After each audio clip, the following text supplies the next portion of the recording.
Nagloto pala tayo dito ng Guto, Batangas.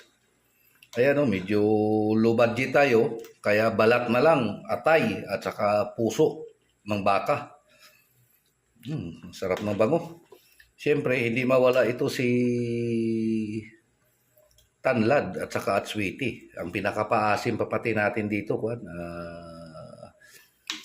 batuan. Ayan, lasang-lasa yan. Nilagay ko na din yung atay, tinanggal ko at saka yung balat naman, lumambot na siya. Niluto ko sa pressure cooker ito. Tingnan nyo. Yan, sarap. Titikman natin.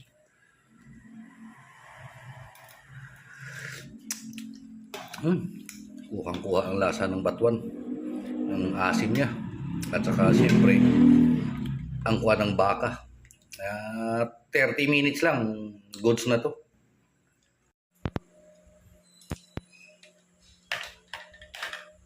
Ito, kain tayo. Naluto na rin yung Guto, Batangas natin. Masarap ah. Tamang-tama lang yung asim niya. Ito, lagyan natin ng kaunting sili. Ayan.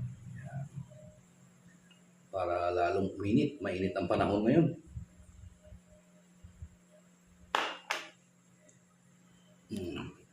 Close up natin yan.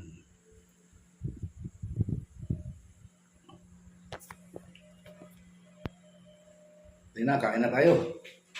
May sibuyas. Mainit-init pa. Harap. Harap ang sili.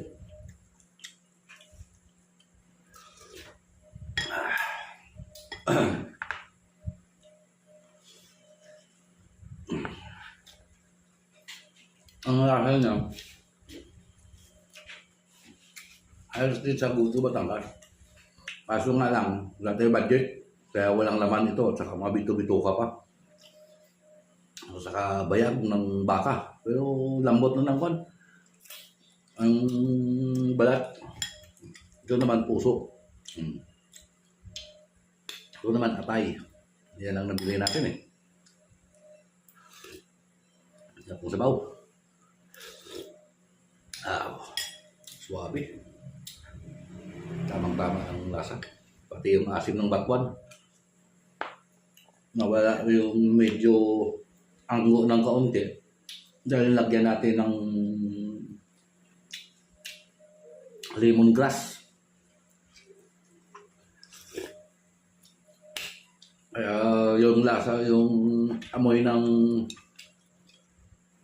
kwan dito, yung balat ng baka, nawawala. Napalitan ng lasa ng tanlad o lemongrass. O, dahil na kayo, kain na tayo.